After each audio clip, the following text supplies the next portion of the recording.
The following show is a Pod Avenue production. You are cordially invited to have dinner with the King. Pull up a chair and join WWE Hall of Famer Jerry the King Lawler and Glenn Moore. Enjoy. Episode number 49 of Dinner with the King. I'm Glenn Moore, joined here by WWE Hall of Famer Jerry the King Lawler here at King Jerry Lawler's Memphis Barbecue Company. It's not raining today like it was last weekend, King, during your one-year Slammiversary for the restaurant, where we saw you wrestling in the rain. Wrestling in the rain, not singing in the rain. We were wrestling in the rain. You're right. And excuse me, I think I caught a bit of a cold while I was out there, because not only was it excuse me, not only was it raining, it was cold. I mean, it was like 50 degrees, and the temperature was actually dropping as we were out there wrestling. And so, yeah, I've got the sniffles this week, so you'll have to pardon me during this podcast today. But the show must go on, right?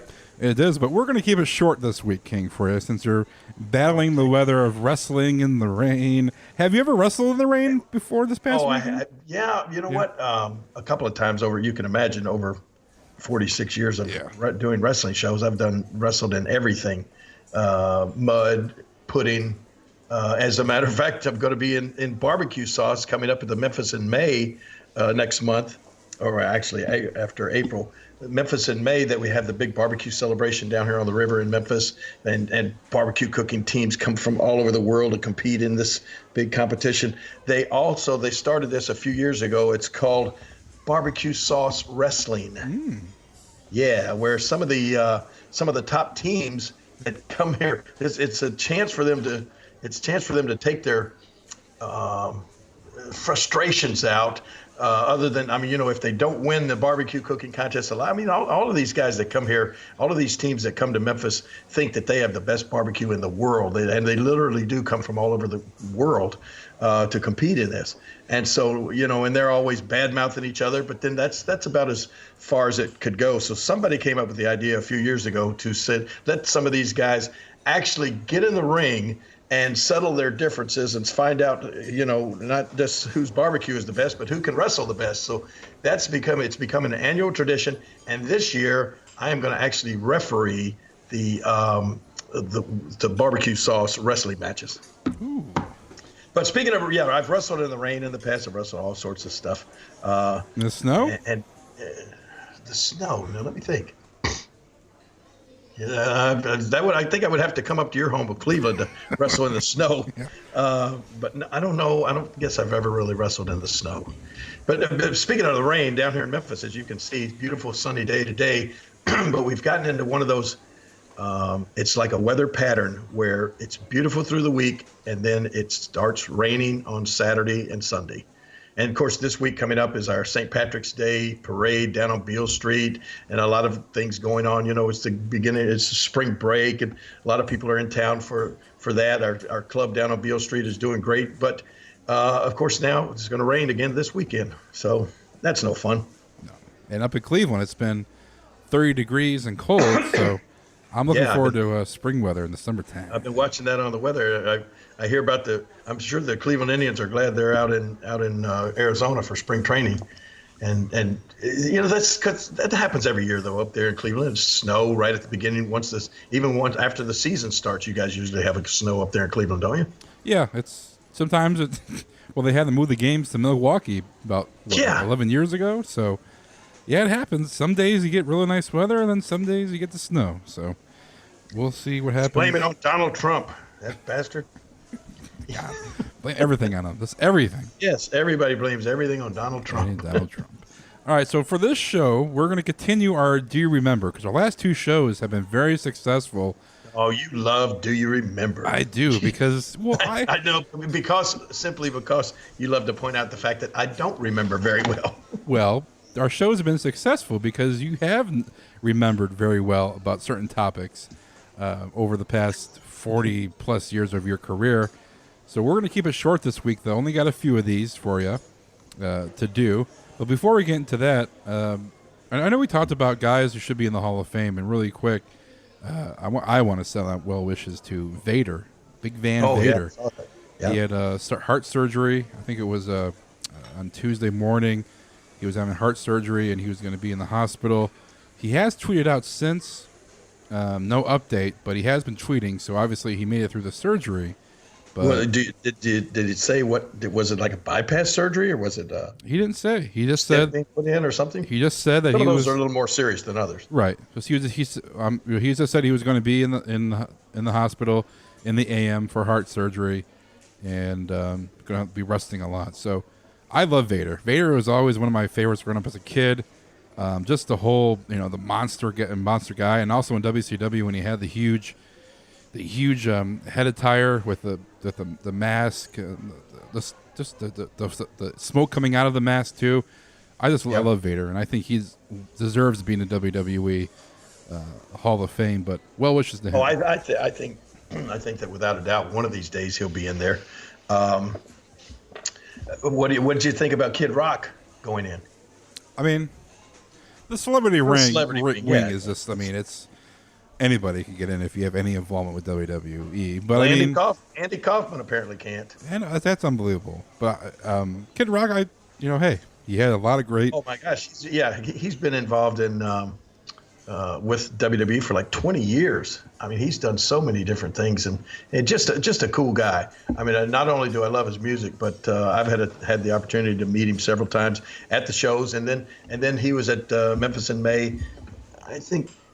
Year before last or last year, he was one of the headliners at Memphis in May, and I got to be backstage and hang out with him. And they had his mom and dad there in his dressing area and dressing room. We kind of hung out with them. And he's a huge WWE fan and supporter, and a great entertainer. Oh my gosh, did he ever rock that show at the Memphis in May down on the river here in Memphis? It was just awesome. And at that same show, I had a chance to introduce, right after doing Kid Rock, Jerry Lee Lewis was on the same stage and right before Kid Rock. So I got to go out and introduce Jerry Lee along with George Klein, and who was Elvis's old buddy. And so it was a cool night. But yeah, I'm excited about Kid Rock being in there, and I guess hopefully that means that he's going to perform at WrestleMania. That'd be great. Well, John Cena, he has called out The Undertaker for a match at WrestleMania. One of the best segments. To me, that was one of the best segments I've seen on Raw in a long time. I agree. I mean, John Cena he's the best. I mean, he is so good at what he does up there, and he gets. I don't know if it's just the fact that he's been there so long that the people feel like they have to just knock him or whatever just to try to be a part of the show or whatever. But man, that challenge that he made to get himself at WrestleMania and the way he worded it and the way he did it and it just. I don't know. I can't say enough about it. It was so good, and it did exactly what it needed to do. It didn't put the pressure on the company.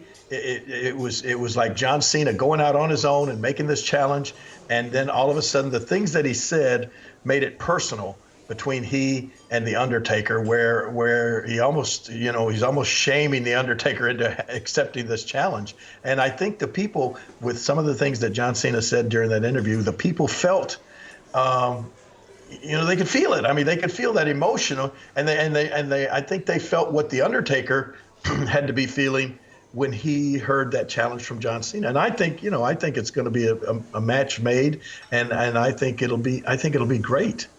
And we want to, how everybody's always thinking about themselves on things. Is as soon as I heard that challenge made, and I thought, oh my gosh, what a great match that would be. John Cena, The Undertaker, one last time. What a great match for me and JR to call. Wouldn't that be good? Ooh, that'd be great. Yeah. At WrestleMania? Yeah, it would make it a classic. But I have no idea if that would happen. It could possibly happen, but just the fact that I just thought John Cena did a tremendous job on getting that match made. Well, here's the tie-in with Kid Rock. We all know Kid Rock when The Undertaker turned into Biker Taker, and he was American Badass. Yeah, right? American Badass. So this is my speculation. Okay. The dead man Undertaker might be, done and long and gone. That guy is gone.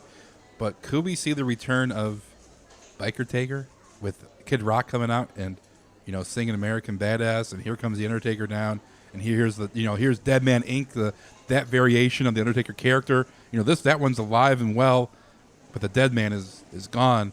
So we're going to get my favorite variation of the Undertaker. We're going to get Biker Undertaker. Well, of course, that's you hoping my for your speculation. match. Right. It's your speculation, and it's not bad speculation. I think that would be a great idea. We saw everybody witnessed the fact that the Undertaker left his hat, his coat, his gloves, and all of that stuff in a heap, in a pile, right in the middle of the ring when he left. And so I know that stuff has been taken to somewhere at WWE headquarters, and it's just I think it's on display somewhere. It certainly was going to be on display at WrestleMania, but now who knows? I mean, will that stuff just suddenly disappear, and will Undertaker show up at WrestleMania as the Undertaker that we know and everybody loves? Or I think that's a good idea that you got. I would love to see the American Badass return for a match against John Cena. Well, I'm not coming to WrestleMania this year, King. What? For the first time in 6 years. You didn't get a match? What happened, man? I mean, if you want to include me into the Andre the Giant Battle Royal whatever it's called, I will gladly go into that. But for the first time in 6 years, I am not coming down for WrestleMania unless Biker Taker comes back. Well, all right. You have to have Biker Taker, or you're not coming to WrestleMania. I have my reasons why. I mean, WrestleMania doesn't feel like WrestleMania season. It just it hasn't had that big build up like in previous years. I mean, Rousey and Triple H and Kurt Angle. I mean, that's great. That's terrific.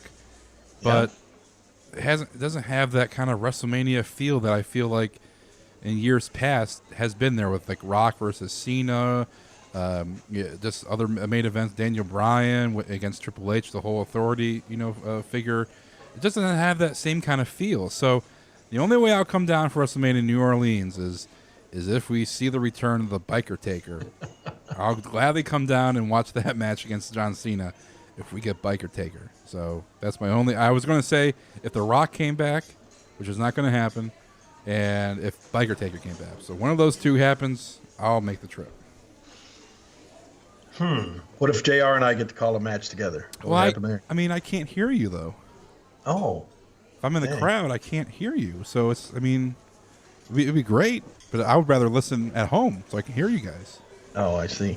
Or you can, let me. Let's see. So we either got to have more added to WrestleMania, or we got to have Undertaker as the American Badass to get you personally to make the trek from Cleveland, Ohio, down to New Orleans for WrestleMania, because to you, it doesn't feel like WrestleMania season. I mean, but that's because you're still, every week you're stuck up there in Cleveland and it's still snowing and everything, and you can't imagine getting to someplace warm where it should be at WrestleMania time.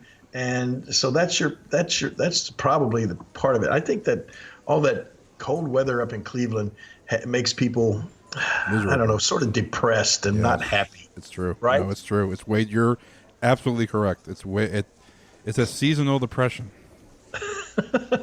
Well, maybe you'll snap out of it by the time WrestleMania gets here. We're still a few weeks away from WrestleMania, so maybe you'll have time to snap out of it and get happy and get elated and see Biker Taker. We don't know. That could very well happen. Well, but I'm so excited to see Ronda Rousey compete in WWE, and it looks like after watching last night, it looks like there's going to be something with Braun Strowman maybe taking on the tag team champions by himself. That's great. I mean, that's entertaining. But as a fan myself for so many years, King, I don't see anything investing money into coming down to New Orleans for WrestleMania. For me personally. But my standards are way higher than other fans, I would think. So. Oh, excuse me. Now, if Jerry Lawler was wrestling, Glenn Moore, whose standards are higher than other fans. Now you're talking down. You're talking down to our fans. What's wrong with you? Not all the fans. I think a lot of the listeners, who I think are up in the age bracket, when it comes to our listener demographic, I think they would agree with me. Well, see, here's what you're doing too, though. You're putting all your eggs in one basket. You're just talking strictly about the WrestleMania event itself, the show that starts. It's going to start at 7 o'clock. I know. There's a whole week of events. Oh, there's a whole week. It's WrestleMania week. It's New Orleans. It's crazy party town. There's access. All sorts of stuff's going to be going on there. There's the WrestleCon that's going on. I mean, just, man, there's so many things to do and see during WrestleMania week when you actually attend that you're never even going to get to be a part of if you stay home. I know. It's a whole week of. I know it's great to go to WrestleCon, and you're going to be there signing for a couple of days. Stone Cold Steve Austin's going to be there signing for. Whoa, he is? Yeah, for a day. Yeah, he's going to be signing. That's worth coming down for alone, right there. I mean, yeah, well, I'm not going to. I know. A lot of people will come down. I know, but maybe I will. Maybe I'll make a last minute decision to come down. Well, Raw's going to be in Cleveland in a couple of weeks for a go. Yeah, sure. I got to take care of you for tickets on that, right? Well, I'm not. Well, it's saying that Ronda Rousey's not going to be there for Raw, so I don't know if I'm going to go to Raw even. Man, you are depressed. Poor little Glenn's not getting his way. He's gonna take his ball and go home, or stay home. Stay home. Now we're getting the real underlying reason. Ronda Rousey, who you were so excited about, now they're saying, well, she might still be in Cleveland for Raw. You don't know, but Raw before. Where did you hear that they said that she's not going to be at Raw? She's not advertised anymore. And she was at one point. Yeah, she was. Yeah, I know. Card is subject to change. I know. I know. You're so mad. Okay. Well, your butt hurt. Maybe I'll go. I don't know. Maybe if a certain king gets me a ticket, I'll go. Right. I'm sure you'll go. Maybe I won't. Anyway. Maybe I won't. Hey, listen, you think WrestleMania is going to be big. Wait till you see what's coming up this Friday night in Ripley, Tennessee. Ooh, who are you facing, King?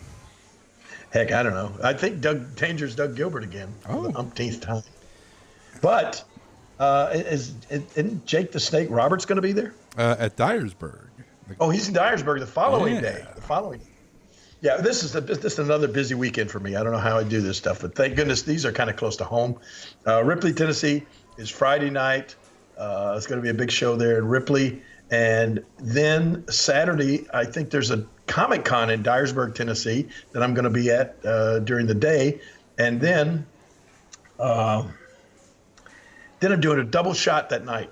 What am I thinking? What am I doing now? I'm going to go on like the second match in Dyersburg, Tennessee, and wrestle up there. Which, by the way, we're going to mention Jake the Snake Roberts is going to be in Dyersburg. Right. I want to tell my favorite Jake the Snake joke here in a minute. But anyway, then I go from Dyersburg. I'm jump in the car and drive about 50 miles and make it just in time for the main event in Covington, Tennessee. At the this is like the second show in Covington in just a matter of weeks. But the school, they do so well. They have such great crowds, and the school always. Crestview. This is like a Crestview Middle School now is having.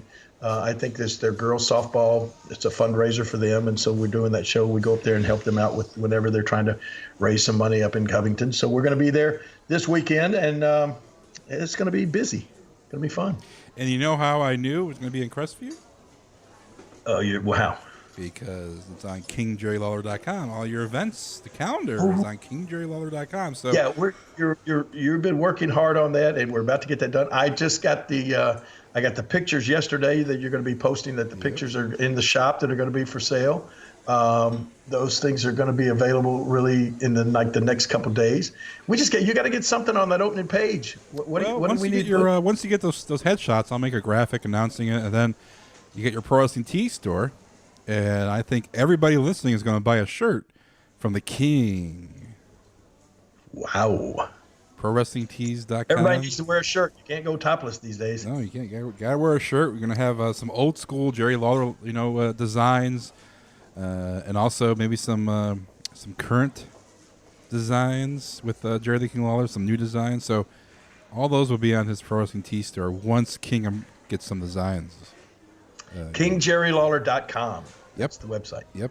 It has your events, your calendar, where you're at. They can buy tickets. They can see the promo. So that's updated every weekend with new, like WrestleCon. People can buy WrestleCon tickets, but also buy a ticket to your autograph session. Man, it's going to be awesome. Yeah. So let's moving on. Wait a minute. I just got a text from the WWE. Oh, what do you what to say? Jerry, it's Joe Villa from The Office. Just a reminder that you have an interview tomorrow at 2.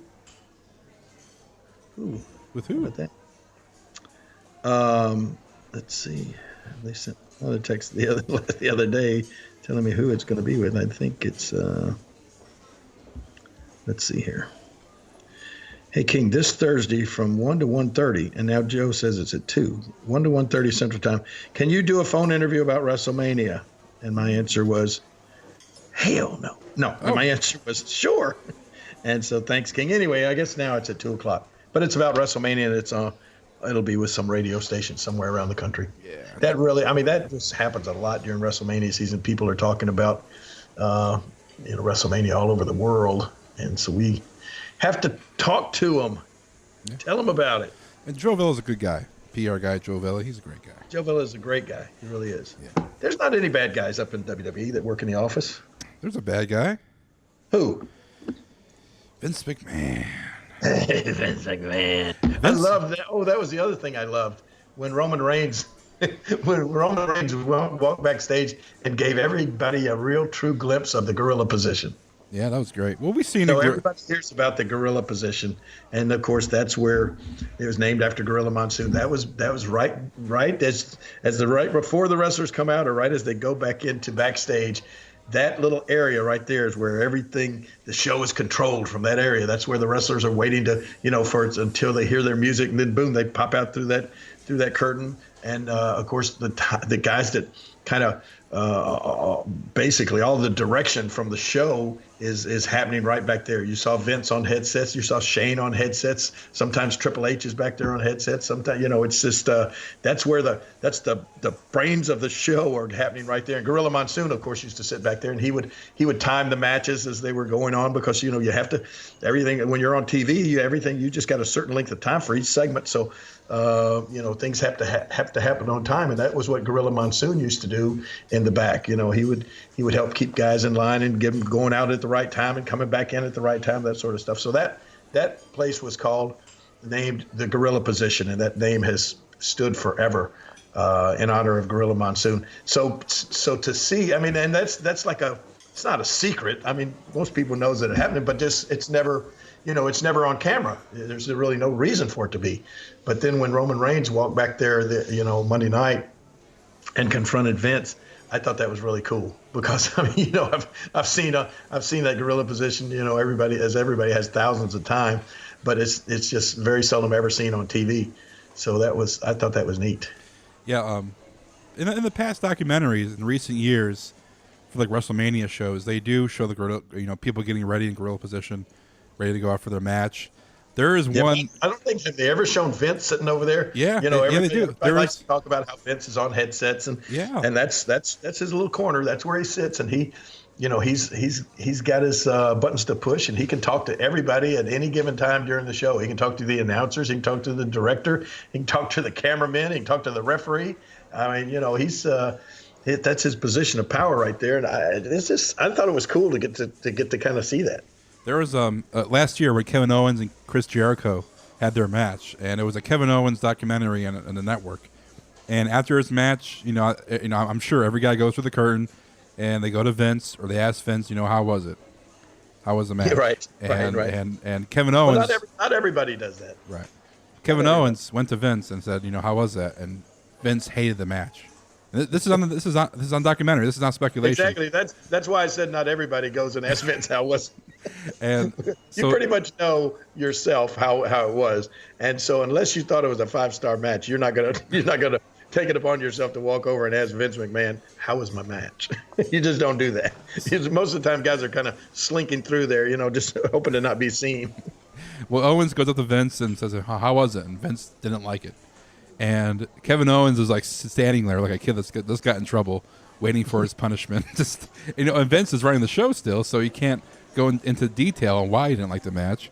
But Kevin's is waiting for his lecture, waiting for his punishment. It's just a really surreal moment because as a fan, you don't see that interaction. It's like an awkward moment. Yeah. And I remember that was an awkward moment for everybody involved except probably Vince. He was just probably seething. And but yeah, that's what I thought was cool about Monday night. You ever and then to hear that Roman Reigns got suspended, it's like you said. It seems like all of a sudden a lot of the people that have been advertised to be on Raw are maybe not going to be seen until WrestleMania, which is kind of weird. I mean, we were supposed to see Brock Lesnar the last couple weeks. Yeah, Brock is going to be there Monday. Vince guaranteed it. Well, yeah, he'll be there then. Yeah. So, but yeah, it was great to see Vince back on TV in that role. Again, I always love seeing Vince. Well, I do too. But I mean, and that was a very serious role, and the power, the big power play and everything. And that's Vince. That's cool. But I don't know. I love the I don't know if you should say comical Vince, but I love it when everything Vince does has a sense of humor to it. Yeah. That was my favorite Vince McMahon stuff on TV. Like the Kiss My Ass Club. There was no humor to that. Oh my gosh. That Kiss My Ass stuff was unbelievable. I was just recently watching one with William Regal.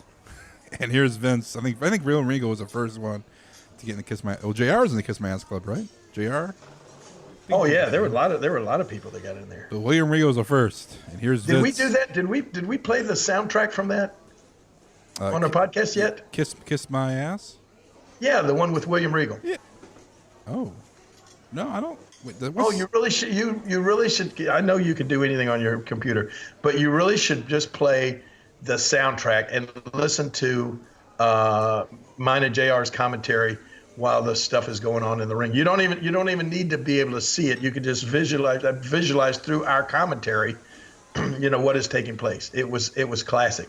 Matter of fact, now I remember what happened. Somebody tweeted that video out, and I retweeted it, and I put on there, I forgot how good I was during some of those things, and it was the commentary on that was just amazing. Of course, the whole segment was really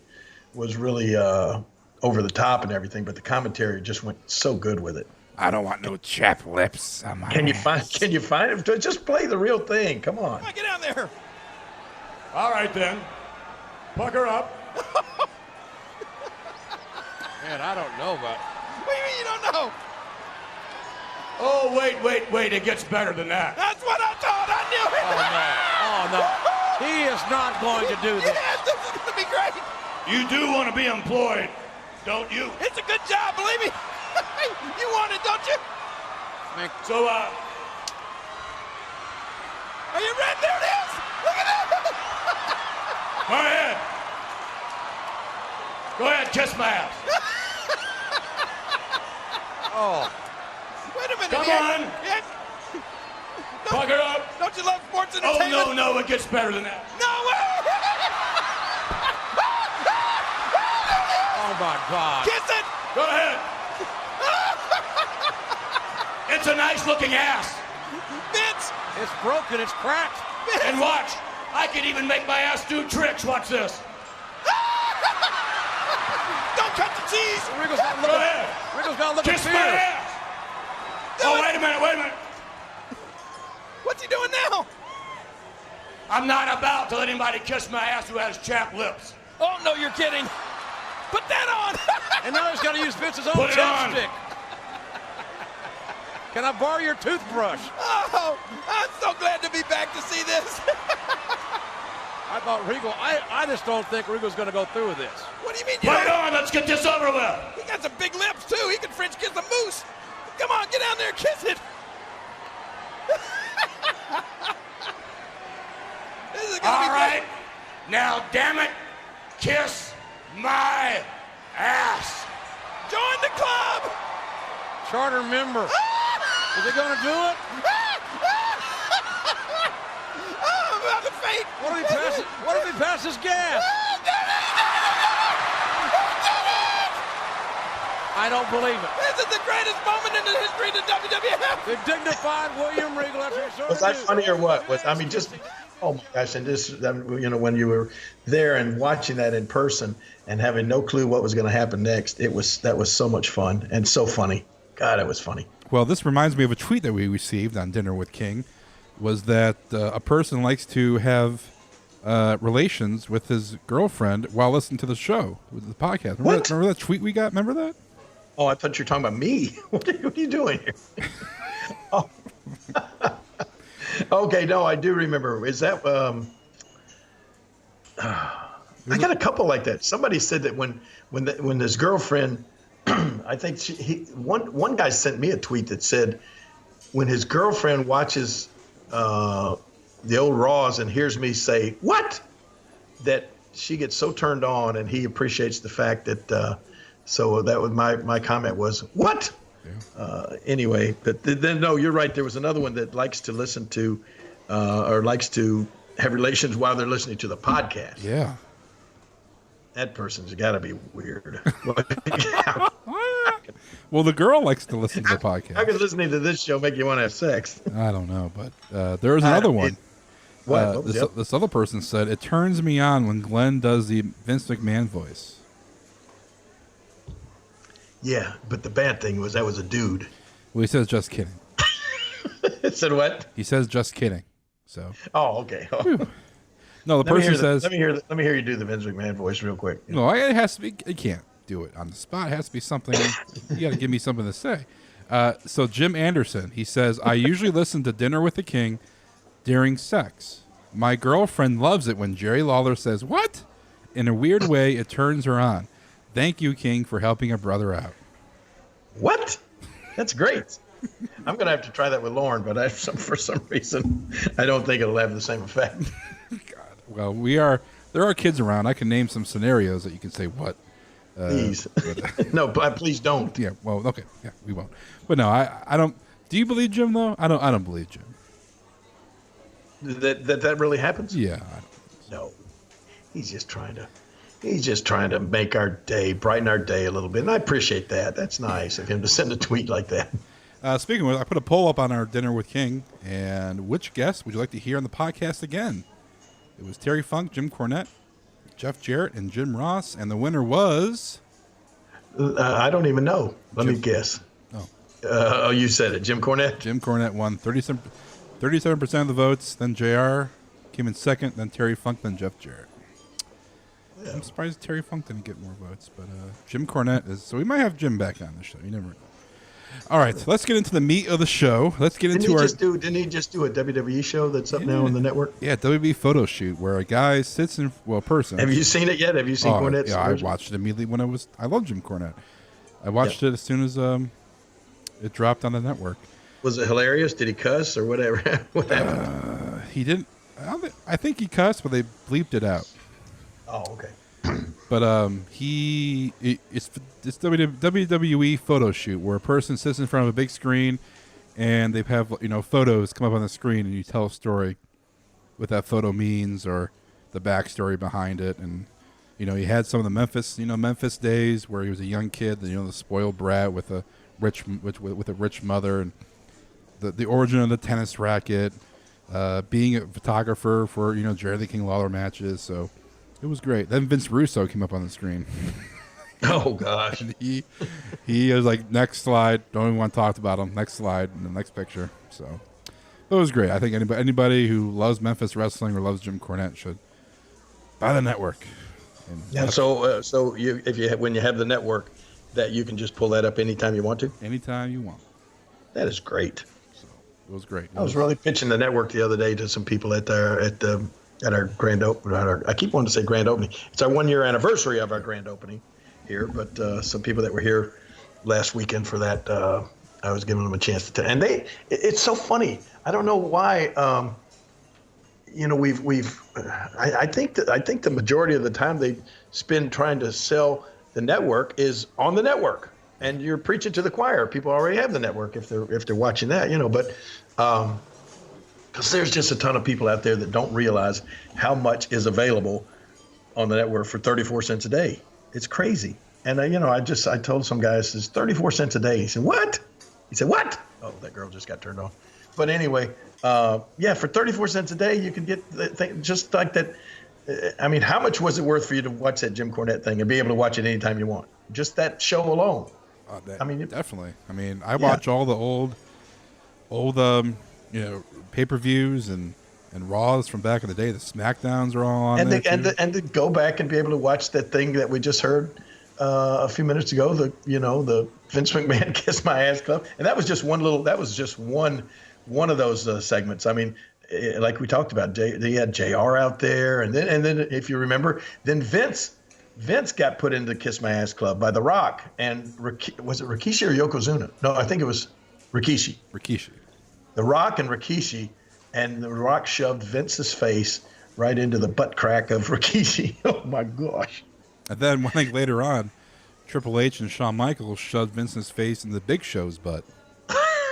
Poor Vince. Well, you know what's cool about that? You got to admit, I mean, he doesn't ask anybody to do anything that he's not willing to do himself. So I think that's great. You ever get stink faced by Rikishi? I don't think you ever did. I don't think I did. Oh, could you imagine? Ooh. Big old butt. All right. King, I used to pray for the Stratisfaction. I never got that either, I don't think. Never. The Bronco Buster from... the Bronco Buster. Not from X-Pac, but from a female. Right. All right, let's get into our meat of the show. I have 2 topics for you this week. Just 2, since I know you're under the weather. So that's not going to be as long of a show as it was last week. So I have 2 topics for Do You Remember for Jerry the King The worst Lawler. Cheap sound effect I've ever heard. All right, Glenn, it's time for me to talk about something that, we've talked about it the past couple of weeks, but it's a revolutionary product. Now, revolutionary is not a word you should just throw around lightly because there's not many things are revolutionary these days, but Z-Quiet truly is. And Z-Quiet, Glenn, is a revolutionary anti-snoring product. You know what I'm talking about? Anti-snoring, Glenn? I know you're going to talk about snore. I'm a snorer. I get it. You and I have talked about this in the past. And see, in your case, it's probably not so bad because you sleep alone and you're by yourself. And so there's nobody there for you to wake up with your loud snoring. But in my case, with my partner Lauren, my fiance, and everything, we're sleeping together, and without a doubt, almost every night she used to, punch me and say, "Hey, please, your snoring is waking me up." And so that problem was constant. I mean, it was almost every night, and I wouldn't realize I was snoring. And apparently, Dan and Trina Webster, these people are the creators of Z-Quiet. They had the same problem, and they were desperate to find a solution for Dan's snoring. And so that desperation led to a simple solution to a problem shared by millions of Americans. It's called Z-Quiet. Now, I'll tell you what Z-Quiet is. It's a comfortable, easy-to-use mouthpiece that's been helping snorers and their bed partners for the past 10 years now. You just pop it in when you go to bed, and it works immediately. And don't forget now, you can also talk and even drink while you're wearing Z-Quiet. And I've been using this, and since 3 weeks now, I've been using Z-Quiet, and not once has Lauren punched me and said that I was snoring. So apparently it is working. It's one of those things that the only way you're going to realize that it's working is if your partner doesn't wake you up and complain about your snoring. And so I am really excited about it. And I want to let everybody out there that has a problem with snoring have a chance to just try this. Try this Z-Quiet. As a matter of fact, we got a 30-day night or 30-night better sleep guarantee. That's right, 30 nights better sleep guarantee comes with you trying Z-Quiet. And here's how you do it. This is how you kick snoring out of bed and sleep quiet with Z-Quiet. It's and they're so confident that it's going to be working and you'll be satisfied. They're going to let my listeners try Z-Quiet risk-free for 30 days for just $9.95. That's right, $9.95. Unbelievable. So here's how you do it. Just go to tryzquiet.com. Again, that's tryzquiet.com, and you can try Z-Quiet risk-free for 30 days for just $9.95. I mean, you got nothing to lose except, some quiet, restful sleep. And I promise you, Glenn, you definitely need to try Z Quiet, and you will love it. Now, speaking of sound effects, Yeah. you know, you and I have talked a little bit about this, but I've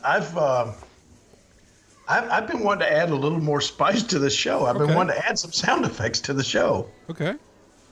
Is it okay? I thought you kind of poo-pooed that idea the other day. No, I'm all for the sound effects. You know, we have the crowd. I have a crowd mic right next to us, so we get the crowd noise here at the restaurant with the dishes, and you have the trays clanging. You have people walking around. I got that. But what do you when I walk in, we could have like.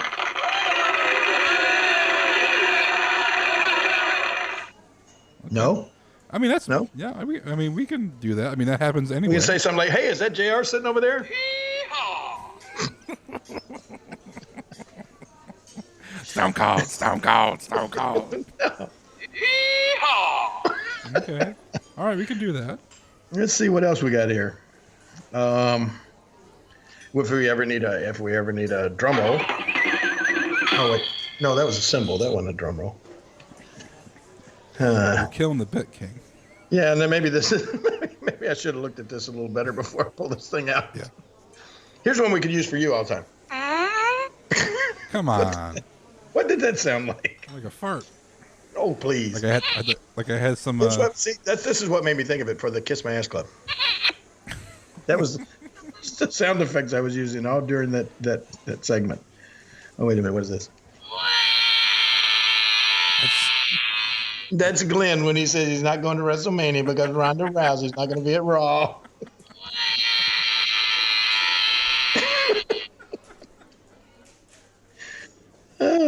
What else you got over there, King? Amazing what you can find at the Five Below stores. Oh my goodness. Let's see, what is this an air horn? Time to start the game. Yeah. Something. I got one for you. What? Everybody, here comes Jerry, the King Lawler.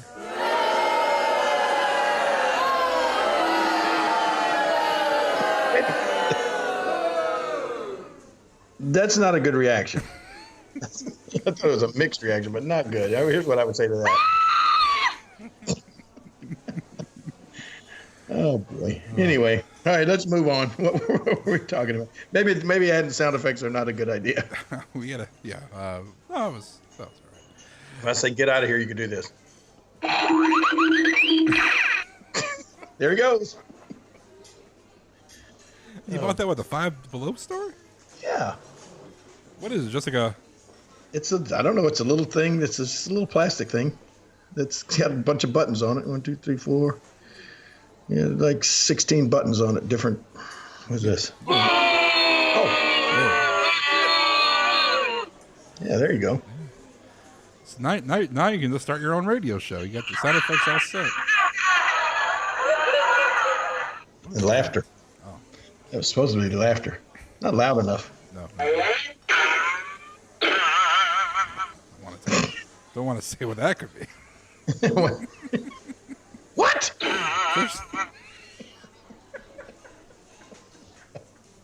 Hey, is that Trish Stratus?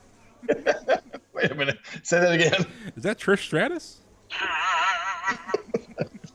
Oh, man. We're not supposed to have fun doing this. What's wrong with you? I know. We're supposed to be serious podcast. All right. What's going on? What do I remember? Nothing. Nothing. Like I said, you have proven that your memory is pretty darn good, King. Well, of course we do show prep, and I only pick the topics that you can remember anyway. But for the show, you have a great memory. I did remember that Jake the Snake Roberts is going to be at the shows this weekend. Dyersburg and Covington or Ripley? Dyersburg and Covington. Somewhere. Yeah. Covington, yes. And, the last time I was supposed to do a show with Jake the Snake, what's the name of the snake? I don't know. Damien? Damien? I think, yeah, okay. Sounds right. Yeah, Damien. Anyway, he said he couldn't come because Damien would not get into the bag that he carries him in to come to the show, so he didn't show up. AKA, he didn't want to go. You think? Oh, I thought he was suffering from reptile dysfunction. What is it? Reptile dysfunction. I mean, I'm laughing because Oh, wait a minute. Yeah. Okay. Anyway, move on. It's like that joke I sent you over the weekend. What was that? People are listening to this right now and say, those two idiots are just like shooting the breeze with each other. They're not doing a podcast. No, remember the joke I sent? I don't Save some of that banana pudding for me too. That is so awesome. It's a joke. Which one was it? I'm going back through the text. Oh, why do you, when you look in the mirror? Joke. Remember that joke? I can't say it on the air. There's kids around, King. It was a dirty joke. Yeah, well, why even bring it up? Because it was a good one. You didn't like it. Oh yeah, no, that was disgusting. It was some about why do you get turned on every time you look in the mirror? Yeah. And I thought the answer was because my eyesight is perfect. You turn yourself on? How can you turn yourself on? You get turned on about that's the old Rodney Dangerfield joke where the guy says, Doc, I don't know what's wrong with me. Every time I look in the mirror, I throw up. He said, I don't know either, but your eyesight's perfect. Oh my goodness, you're right. This train is off the tracks. Okay, let's get back on track. And we re-rail it. Yes, we do. We re-rail it with, do you remember? Oh God. I have 2 topics for you this week. That's 2. We have a lot more to do in the future, but 2 topics for you. First one is, King, do you remember any good stories while working over in Japan? Working in Japan. Well, I only went to Japan a couple times. I went once for Inoki and once for Baba. Let's see. And I get a little bit of I get the trips mixed up as to who I went for when. I know the time I think the time I went for Baba, Handsome Jimmy Valiant and I both went, and we did some tag team matches over there. And let's see. We were in. This was one of the coolest things I can ever remember in the business, and I'm sure they still do that. But we were way up in the northern part of Japan, in this city called Sapporo, and they were having. It was so freaking cold. They were having this annual ice festival.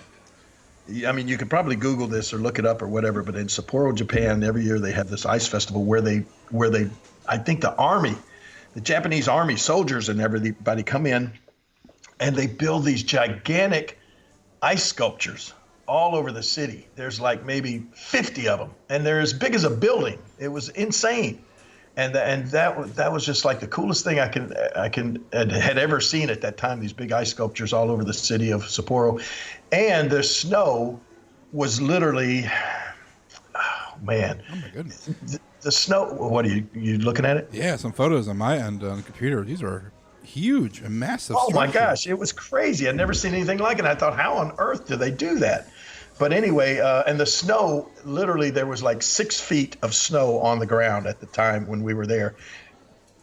And people were just traveling around like it was nothing, like here in Memphis, if you predict snow flurries, the city shuts down. Believe me, I know that.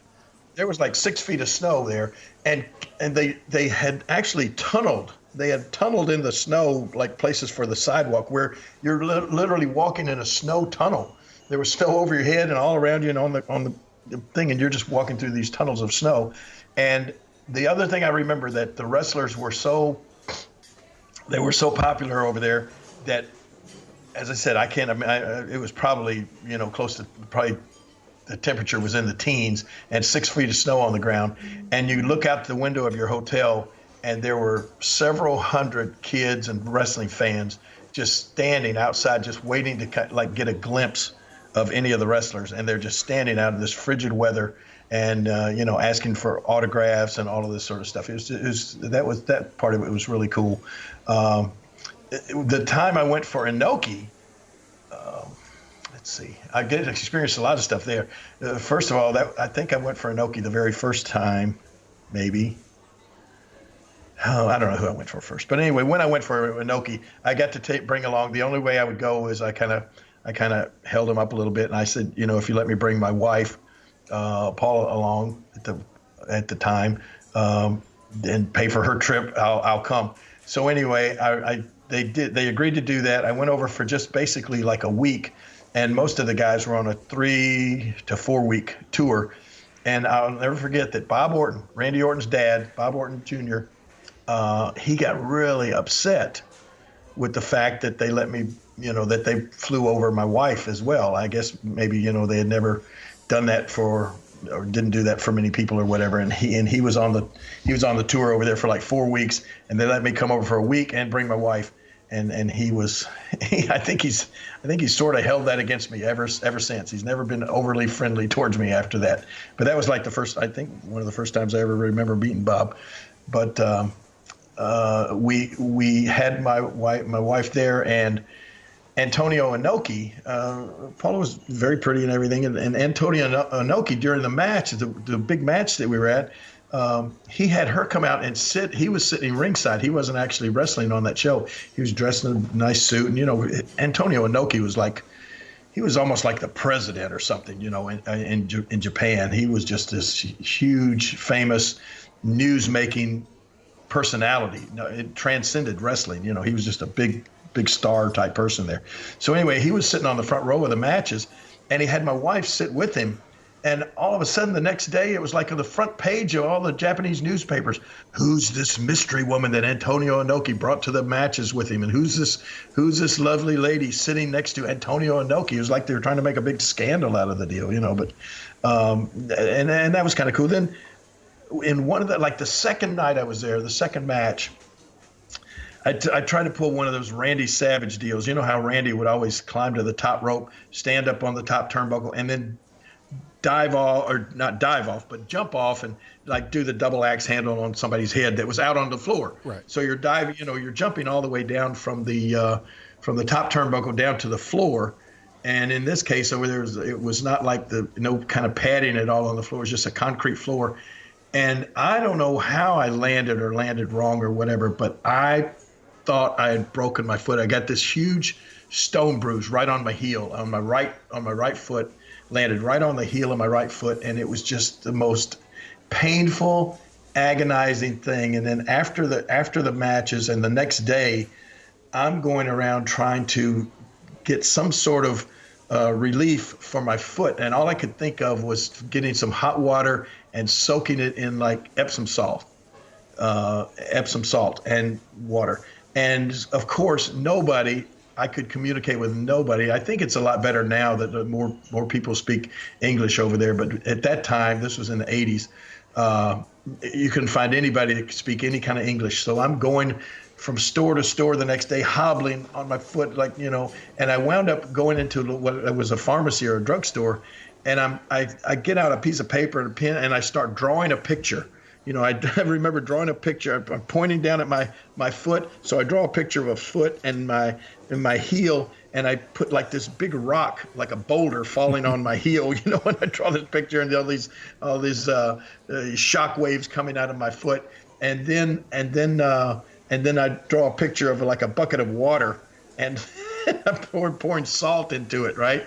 In the picture, and then in the next picture I'm soaking my foot in this water, right? So I'm trying to show this thing to the pharmacist there, and he's looking at me like I got 3 heads, and so that was probably my worst experience being over there, is just that failure to communicate back in the 80s. I know Paul and I went to dinner, and the only word I could read on the menu that I knew what it was prawn, which I knew was shrimp, right? So we ordered the prawn, and all of a sudden they bring out this plate of shrimp that looked like they were still alive. I'm sure they had just been boiled, but I mean, it was like bringing out a plate of miniature lobsters that didn't, hadn't been nothing had been peeled off of them. They still had their eyeballs looking at us and everything. Oh. So. Yeah, it was cool. But I mean, yeah, I enjoyed it. And also we got to experience in one of the days, we were in a high-rise hotel on one of the days. We got everything happened to us over there. They had an earthquake, and which they have a lot of earthquakes there that are just, minor.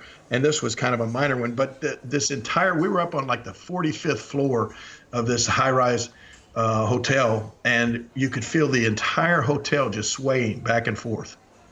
And that was like my first earthquake experience that I'd ever been in. So a lot of cool stuff in Japan, and still really popular. But I just haven't had Not that I haven't had the opportunity to go back. I have had the opportunity, but that trip, that travel, the flights, I bet. Killer. Hours on a plane over an ocean. Yes. It'd be terrible. Right. And Terrible. knowing how you dislike traveling, I can only imagine if it was times 100 flying over an ocean in a plane for, geez, how many hours is that? Man, I can't even imagine. 10 or 12, something like that. Almost a full day of just flying from Memphis to Japan. That would be awful. Yes, it would be. Well, let's go. So that's probably why I haven't done it more than twice. Well, I mean, I'm sure the advancements of flying first class, now you can like get a bed and sleep your whole day. No lie. I mean, all the times, every time that I've gone back over to England, which has been a lot, we go first class, and you're right. I mean, they have these entire beds, and you have your own pod. You can. I think it was a United flight that I'd never seen anything like it before. I think this flight to England, Lauren went with me, and the first class area had these pods that were your own personal space, and so Lauren has hers and I have mine. We couldn't even see each other. It was just like you're traveling with somebody, you don't even see them because you're in your own space, and it makes into your own bed, and there's a wall between you and everybody else. It was crazy. Well, that could lead into other things though. No, there wasn't enough room for any Mile High Club going on there. King, have you joined the Mile High Club?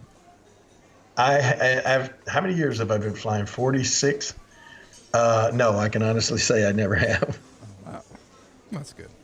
I know. Yeah, that's good. All right. So Japan, a good experience for the King.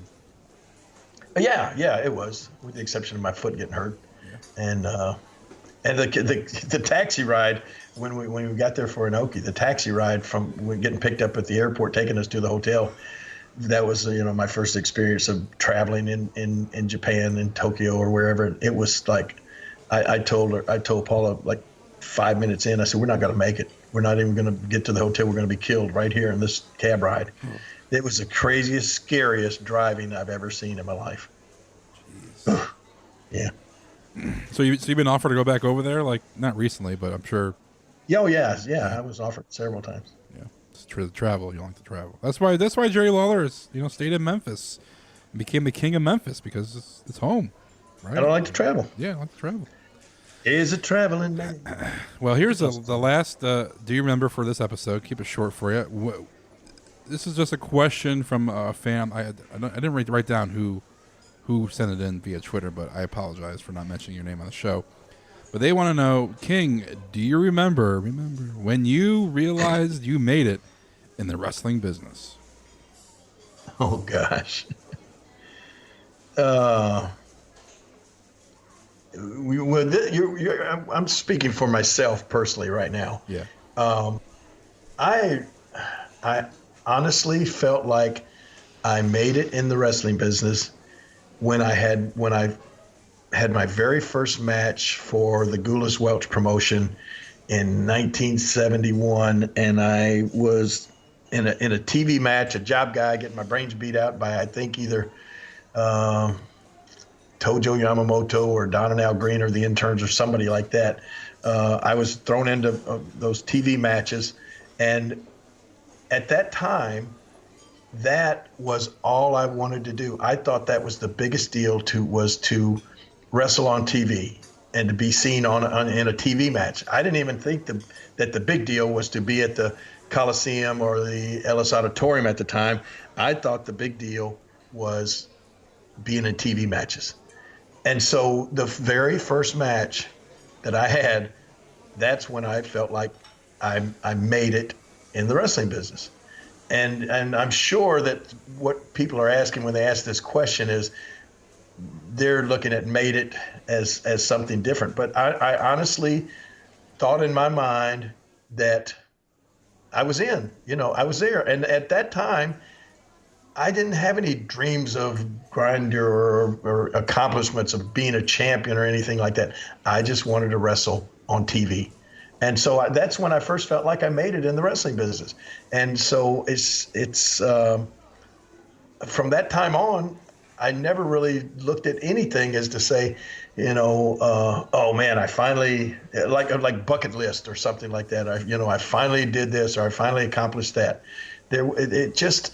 I just sort of went along on a day-to-day basis in this business, and I didn't think back on, I didn't look back on what had been happening, and I wasn't really looking forward to what was going to happen.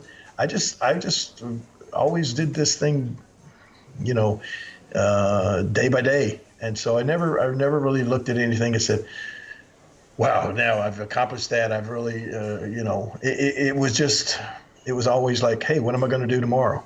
But not looking down the road. I mean, like when I had the match with Andy Kaufman, which turned out to, years later, they're still talking about 35 years later and making movies about and stuff like that. I had no clue at the time that match was happening, or that we were doing the build-up for it, that it was going to be anything, that special, or that it was going to be remembered like that. And that's the way everything has always happened in my career. I never took it that serious as to say, oh, what will this turn out to be? How will this be remembered, or how big is this going to be? I never took the business that serious, and I in retrospect, I think that's probably one of the reasons that I was as successful as I was, in not, I was able to take everything kind of with a grain of salt and just keep on plugging away. That's a cool story, King. I like that. That's a good answer. That's a good answer. Because a lot of people that have had careers, for decades, and some high prolific matches would say, well, I remember in a sold out crowd of 80,000 people. That's when but yours is more of a humble answer. It's good though. I like it. I mean, I think that's kind of been my MO throughout my career. Yeah. I've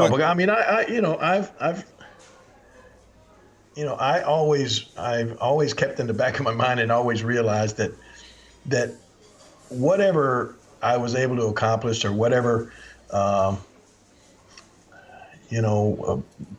different kind of matches I got to have, it was almost, I don't want to say out of luck, but it was out of the fact that, somebody, first of all, I guess probably first of all, Nick Goulas, Jackie Fargo, and then on to Jerry Jarrett, that these guys, thought enough of my ability and who I was to give me the opportunity to do the things that I did.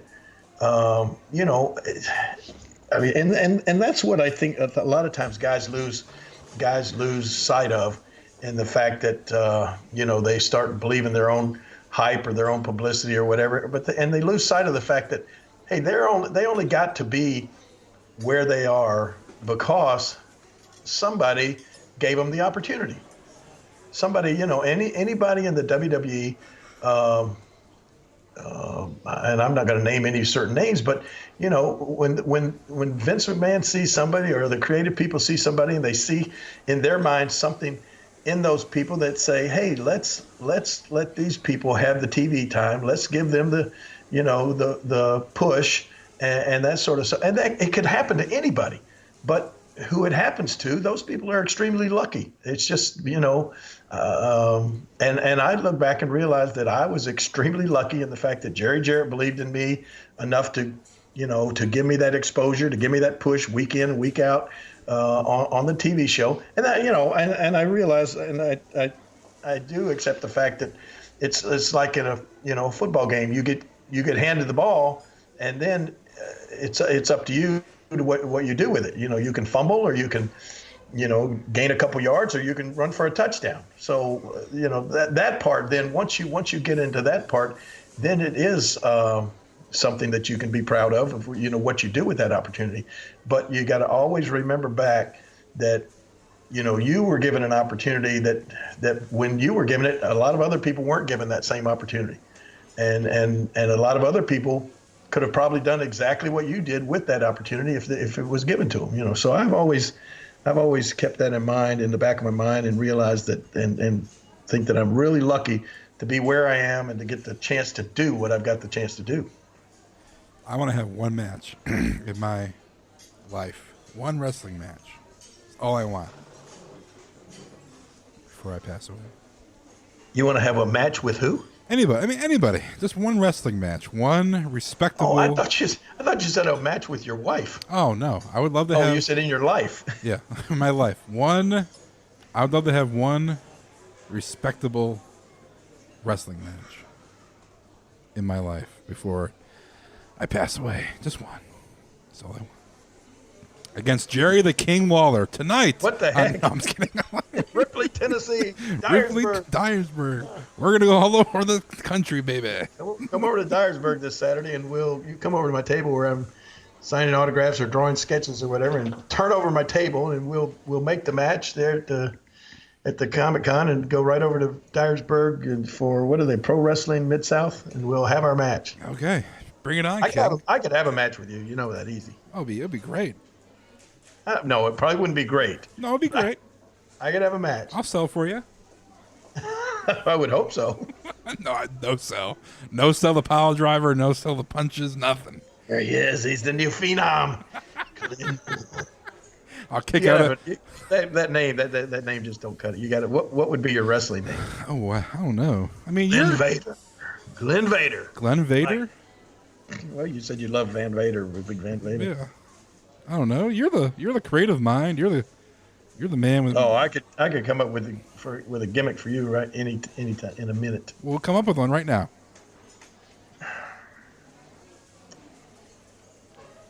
Well, lumberjacks are out of vogue. You sort of have that lumberjack look to you, but they're not. I mean, they're not relevant anymore.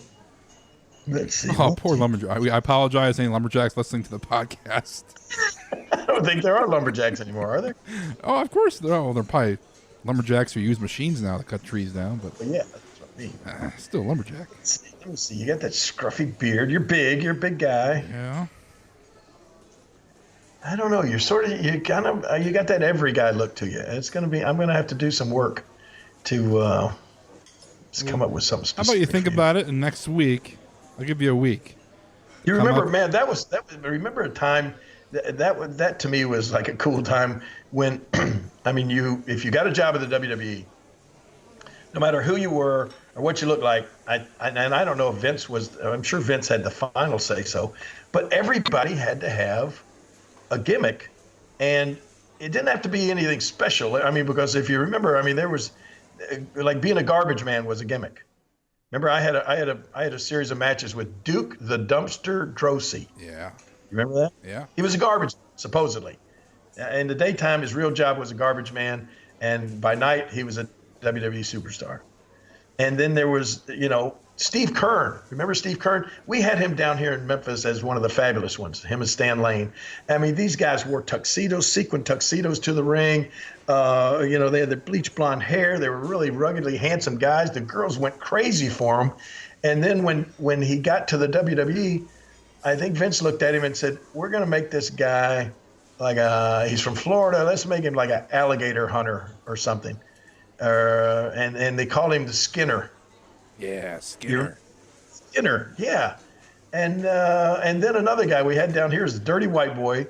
And then he went to WWE, and they called him, he was like a janitor. What was his name?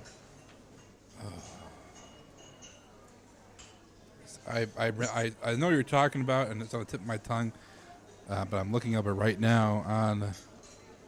You keep that computer handy, don't you? I do.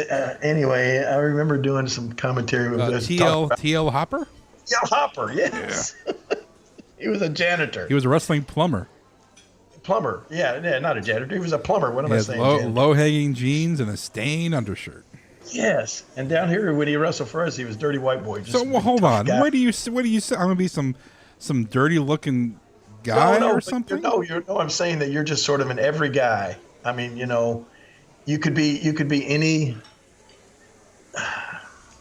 I don't know. I'm not trying to be negative or anything, but you could be any kind. I mean, you could be a truck driver. Jeez.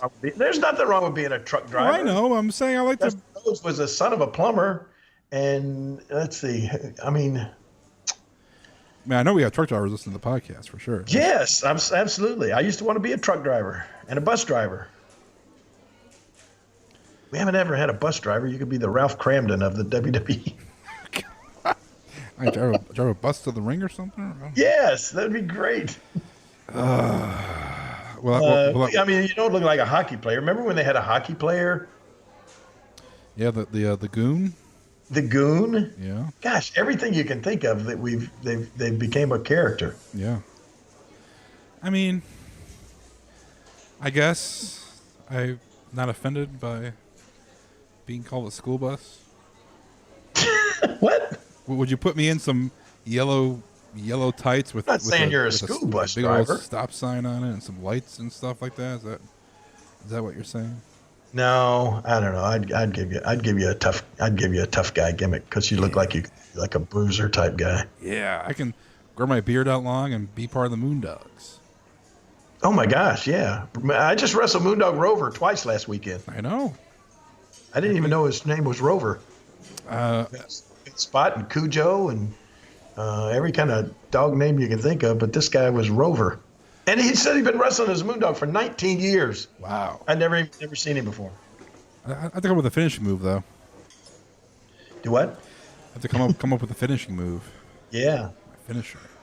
You look like a Big Van Vader type guy. Yeah. You think you could do a big splash off the top rope? Oh, I could, yeah. I could do a 450.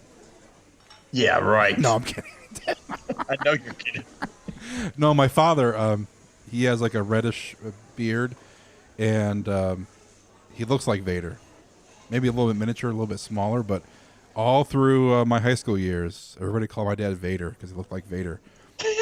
So I always wanted to get a Vader mask for him so he can wear it, during Halloween or, to look like Vader. So as I've grown up, people have said I look like a little bit like Vader if I, have a little more reddish in my beard and maybe had a bigger belly. Have you ever donned a Vader mask? No, but I have hung out with Vader, and I had the mask in my hand. And you didn't put it on?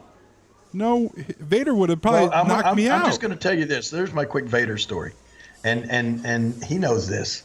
But Vader has been famous, notorious in the business for. I mean, when Vader wrestles, he sweats a lot. Yeah. Right. So do I. And okay, there you go. You're perfect. And Vader has this outfit that's part leather and part spandex or whatever, but that mask was like leather.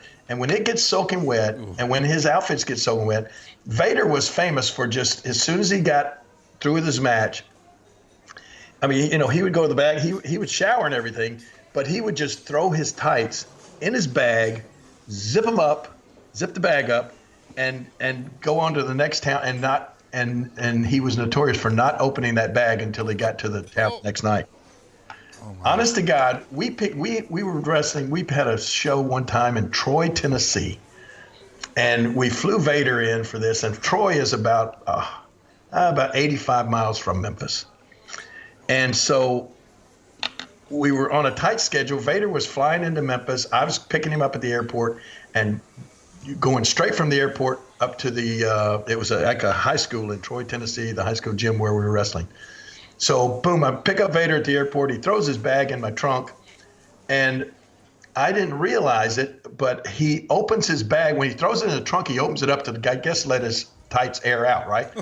So we close the trunk, take off, drive 85 miles. We pull into the parking lot there at Troy, Tennessee, and I'm the first one to go back. I open the trunk, and I thought I was going to die. I thought that somehow like a dead animal or a skunk or something had got in my car and died. And it was like, I never, and he was standing right next to me, and I guess he didn't even think anything about it. But when I opened the truck, I went, oh my God. And I'm like covering my mouth. And he's just like looking at it. And then all of a sudden I realize I see it's his bag, and I realize it's his tights. And so, it was just one of the, nobody really, I think some guys would say something to him occasionally, but yeah, that leather on his tights and him sweating every night and doing maybe 3 or 4 nights in a row without getting a chance to wash his gear. Whew. He was strong in more ways than one. Yeah. I had the mask in my hand because I was hanging out with him, and I wanted to put it on so bad, but I didn't know, putting on someone else's mask without asking. Oh yeah, no, you shouldn't have done that. Yeah. You would not, that would have been a no-no. And I don't think I could ask Vader, "Hey, can I put your mask on for a picture really quick?" I don't think it'd be. No, cool. not if you didn't know it. Yeah. That's like like some people, at least like when we're doing personal appearances and stuff like that, like all day at the here at the restaurant this past weekend. I'll have my crown sitting here on the table, or like I'm doing a Comic-Con or whatever, and I don't mind a bit when somebody asks me, "Hey, could I wear the crown, or could I hold the crown, or whatever?" I don't mind that a bit. But like sometimes people will just come walking up and go, "Hey, let me put the hat on," and they'll just, without even asking, they'll just pick up the crown. First of all, I hate it when they call it a hat, but then they'll pick up the crown and just put it right on without even like it's theirs or something. And so, I know that kind of gets to me, and I know Vader, that would probably have really got to Vader if you'd just all of a sudden, without asking, just put his mask on. Yeah. You might have got a Vader bomb right there.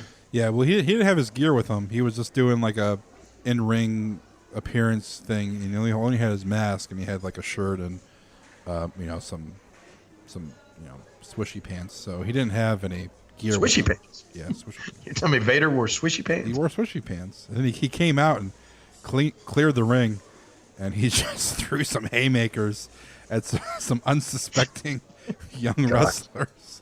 He was just throwing haymakers. And then he was there, and he was asking me where he could find some Latino ladies in Cleveland. Latino ladies? Yeah, some Latinos. He wanted to have some Latino heat. He did. So, but Vader's one of my favorites. It was awesome to hang out and talk wrestling with Vader. He's a gentle giant. I remember asking that Latino lady, "Hey, would you like a date with Vader?" Oh no, that's not what she did. She did this. That's what she did. That's the worst, when you hit the wrong button on your sound effects machine. Yeah. Well, the power of editing, I can edit it, make it seem like you pressed the right button. Oh, okay. But I won't. Anyway, we're going to wrap it up. King, so remind everybody what it would be this weekend. So what did we talk about? We talked about Vader. Going to Japan. We talked a little bit about Vader. We talked about this weekend. Yeah, we talked about this weekend. We talked about when you realized you made it in the wrestling business. Oh, gosh, yeah. We talked about Biker Taker. We talked about Rousey. We talked about me whining. All right. We talked a lot. I'm just looking up here at the clock, which we've been, wow. You like to ramble on. That's and look at you. You did not save me any banana pudding. See, here's what happens. You people don't realize, while I'm talking, this guy is scarfing down the food. It's just, the banana pudding is so good. Well, here. No, I have some of my beer with you. You want some of this? Here's your beard? No. Here's some. I was saving it for later. No, thank you. But this weekend, you'll be in Ripley on Friday. Yeah. Saturday during the day, Dyersburg. Then you're making the trip down to Covington in the evening on Saturday. Anything on Sunday going on? Sunday. I don't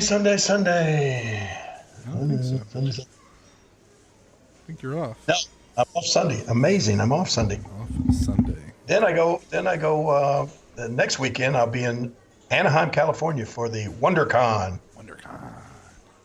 Anaheim. Not wrestling though, just signing some autographs. Just signing, doing sketches, and doing all kind of stuff. Are you gonna be with, that's the one thing we're going to put up on. Finally, when you got KingJerryLawler.com finished, we're going to have commissioned sketches available on there. Yeah, you can. We'll have a little contact form where people can email you, and you can correspond with Jerry and have anybody's art piece is a different price, so you can do that on your own, King. Yeah. Yeah, you have an artwork by the King. That's when I'll know I made it in the art world. I was going to say, sketch off my website. King, you made it when in 40 years when you wrestled at WrestleMania. That's when you know you made it. Yeah, and when I got my first podcast. I saw Terry Runnels has a podcast, and she wrote something on Twitter and said, every wrestler in the world and their relatives have a podcast. And she's almost right? She's right. But the thing is, though, there's the good one. I mean, people just to do it just because they were in wrestling for a hot minute. And then there's, like yours, you have stories, 40 years of stories that half you don't remember and half you do remember. So we're trying to get the half that you do remember.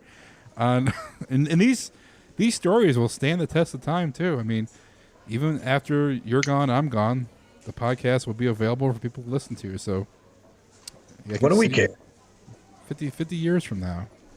Oh, I'm listening to Dinner with the King. I don't care about what happens after I'm gone. I know you don't. I don't care either. I'm going to be so mad that I'm not here.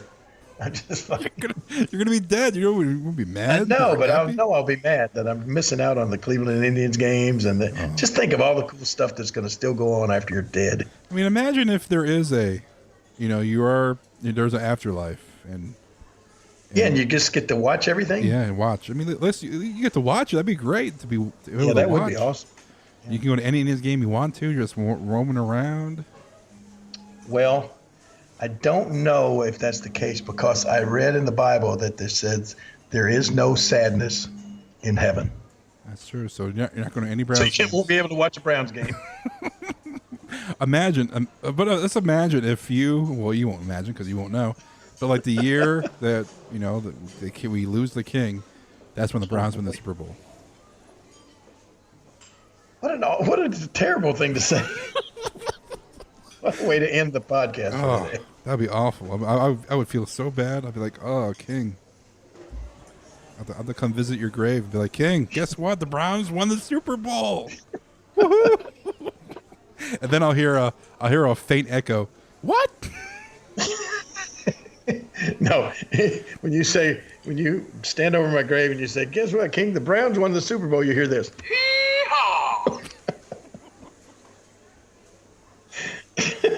Oh, and I'll leave a Diet Coke for you. And then I'll hear this.